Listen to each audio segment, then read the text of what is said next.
Proszę Państwa, pokazywałem Wam już, jak jeździ DRZ4S.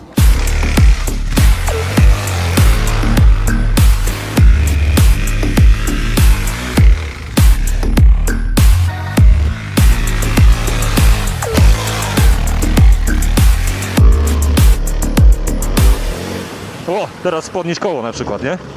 No a dzisiaj pozwólcie, że zabiorę Was na Autodrom Słomczyn z eventu Suzuki, gdzie będziemy sprawdzali w naturalnych warunkach DRZ4SM. Yeah.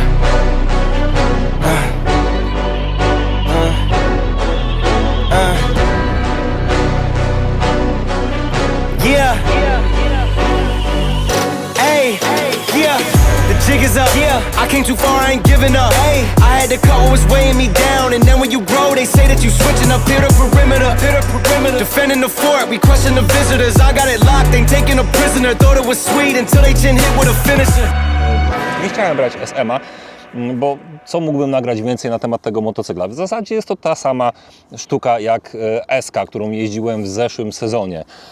Te same akcesoria tak naprawdę można tu je założyć, czyli osłonę silnika aluminiową, bagażnik, handbary i tym podobne inne rzeczy, co tam sobie wymyślicie.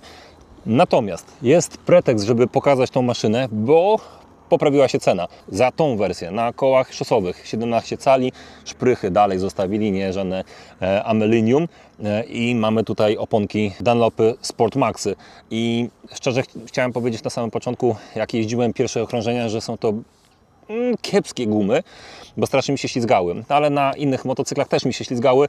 Natomiast jak już troszkę wyjeździliśmy ten tor i troszkę objeździliśmy te sprzęty, to okazuje się, że one całkiem nie najgorzej kleją i trzymają ten motocykl w ryzach. Podobnie jak wszystkie systemy kontroli trakcji, które no niestety wyłączyłem w taki czy inny sposób i zrobiłem kuku temu konkretnie sprzętowi. Nieduże na szczęście, ale jednak. Cały. Ktoś musiał być pierwszy, dlaczego ja? Tylko klamka. Ja miałem wyłączoną kontrolę trakcji, a nie gravel. Nie chciałem, to było niechcące, naprawdę, uwierzcie mi. Niemniej, co mogę powiedzieć na temat tego sprzętu? Jak tym się jeździ? Ja nie jestem specjalistą torowym, co już niejednokrotnie powtarzałem. Podejrzewam, że wyglądam jak zwykle śmiesznie na tym sprzęcie, jak próbuję, wiecie, dotknąć kolanem do ziemi, czego nie potrafię jeszcze. Tu przyznam szczerze. Czy jeżdżę szybko? Absolutnie nie. Czy jeżdżę dobrze technicznie? To na pewno nie. Ale mam aspiracje. Gumy już się troszkę wytarły i dogrzały, więc jest dużo lepiej, bo tu jest cholernie śliski ten tor. Pierwsze okrążenie, jakie zrobiłem, to oczywiście już mi przód uciekł. Potem na świeżej, jeszcze zimnej gumie to samo. I tak teraz mam troszkę dysonans poznawczy, bo nagle mi się zaczęło kleić. Jeżdżę w trybie gravel na chwilę obecną, tak żeby troszkę chociaż mi ten tył uciekał, czasami jak dodam gazu odpowiednio. I powiem wam, że no nie wiem, no ktoś kto marudzi, że ten motocykl ma za mało mocy, to niech przyjedzie sobie na taki tor, zrobi kilka sesji, świeżak, bo podejrzewam, że raczej tacy będą pod niego przychodzili i niech powie mi, że to jest dla niego za mało. Podejrzewam też, że to jest strasznie miękkie, takie kapciowate zawieszenie mi się wydaje w tym momencie. Ale co tu się dziwić jakoś specjalnie, jak no jest ustawione pod typowego pewnie jakiegoś Japończyka, więc jest strasznie miękko i to też nie dodaje mi tutaj jakby pewności. Słuchajcie, to, że powiedziałem, że jestem niedoświadczony w tych kwestiach, to nie bez powodu, ponieważ jest to z jednego po prostu podstawowego powodu. Ten sprzęt dla takiego człowieka jak ja zajebiście dużo wybacza po prostu. No może nieudane wheelie to nie było to, ale o, tak jak tutaj pan Brzozowski. A tak na szybko w kwestii przypomnienia. Silnik DRZ to 398 cm3, oferujący moc 38 koni przy 8000 obrotów na minutę, do tego moment 37 N przy 6500 obrotów. Waga gotowego do jazdy motocykla to 151 kg. Z najistotniejszych zmian w stosunku do enduro to już wspomniane koła. Poza tym mniejsze skoki zawiasu i ten z przodu jest zastrojony zdecydowanie sztywniej, dla większej precyzji na asfalcie. Do tego sporo większa tarcza hamulcowa, no i jak już wspomniałem, aktualnie nowa, niższa cena. Jedna rzecz do ustalenia, jeszcze jedną sesję muszę sobie na nim zrobić, ale już na tych ustawieniach zawieszenia, ponieważ seryjnie one są ustawiane na jakieś, 60 kg być może, więc jest tak bardzo mocno sprężyście, wiecie, siedzicie jak na S-ce. Czyli właśnie za miękko. S-ka była źle ustawiona pode mnie, ale w terenie ona dawała super radę. Tutaj to zawieszenie w seryjnym ustawieniu jest zbyt miękkie, nie trzymało mnie tutaj. Oczywiście waży 100 kg, więc to też robi swoje. Nasz mechanior już tam to przestawił, więc ciekawy jestem, jak teraz będzie on się tutaj trzymał. Instruktor ma kombiaka z 4SR, tudzież 4SR, prawdopodobnie wykonawcę mojego nowego kombi, bo w końcu muszę sobie zakupić, ale my nie o tym dzisiaj, bo wracamy do motocykla i zaraz Wam powiem, jak tym jeździ się po rozgrzaniu gum dopiero, bo znowu są zimne jak cholera.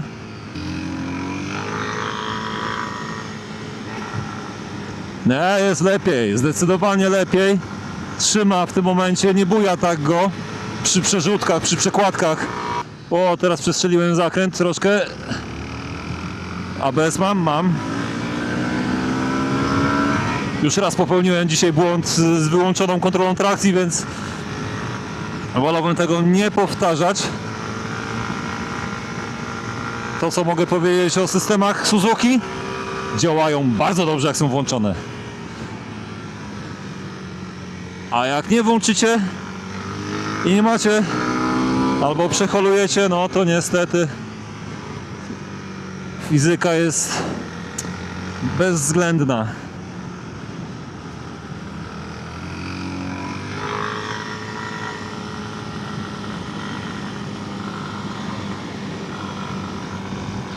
No, seciki prawie dotykają.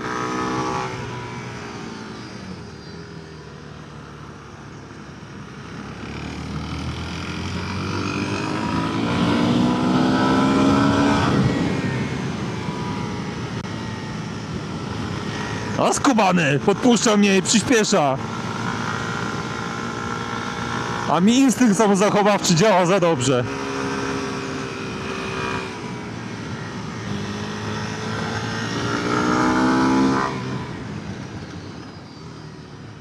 Fajnie podnosi tą teraz na dohamowaniu ostro przód na maksa tył i tak fajnie podniosło mi dupę i bardzo fajnie wpadł w poślizg. Oczywiście nie było to szybkie, co zrobiłem, bardziej efektowne dla mnie, ale nieefektywne. Niemniej jednak no, pokazuje to, że jest to bardzo zabawowy sprzęt.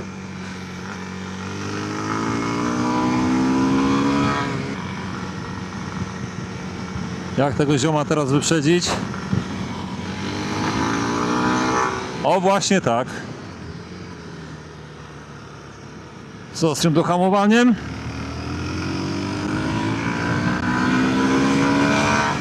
No to co? Stały fragment materiału, czyli jak duży człowiek wygląda na nie takim małym motocyklu, no ale jeśli macie 2 metry wzrostu, no to nie ma co się oszukiwać, duża maszyna to nie jest. Niemniej jednak, powiem Wam,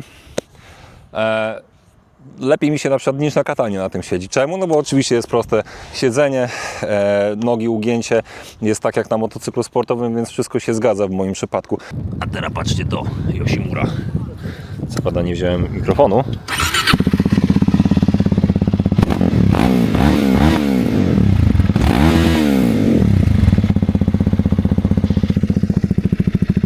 No, brzmieć też potrafi, co? O, tak fajnie, no fajne rzeczy tu i pozwala ten sprzęt. Co prawda inna trasa, ta jest dużo szybsza, dużo bardziej techniczna.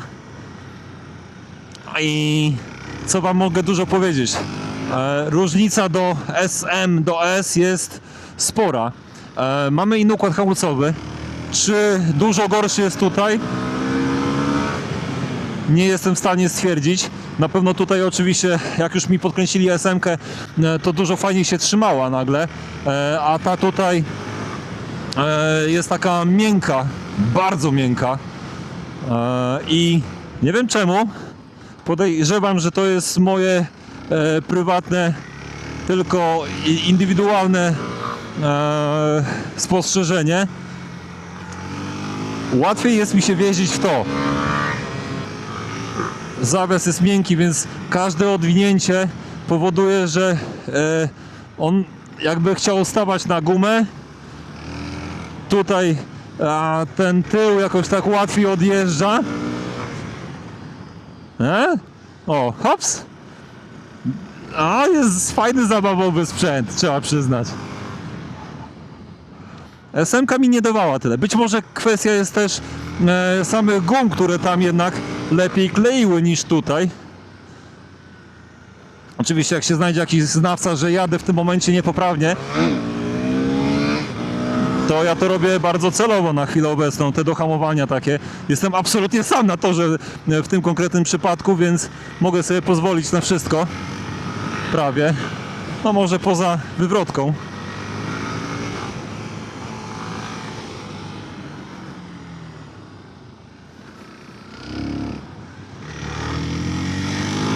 Dobra, ostatnia nitka.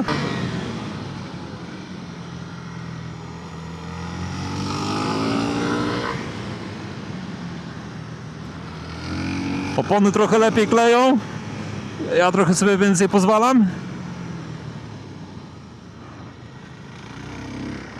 Instruktor mnie goni. No nie!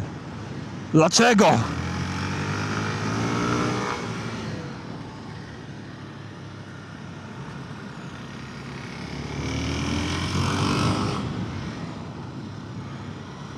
Kurdeż, no, ta mapa gravel pozwala, żeby troszkę się wychylić tym tyłkiem i to jest fajne. Nawet powiedziałbym, że szkoda, że nie więcej, ale znowu to by powodowało jeszcze bardziej zaawansowany jakiś układ kontroli trakcji. A chociaż ja wiem, szoby na pewno.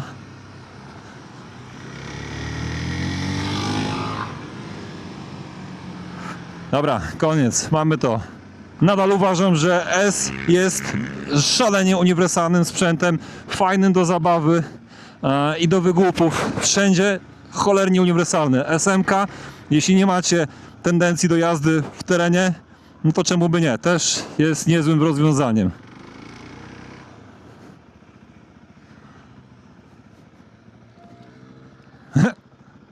Ale jest taki mięciusi.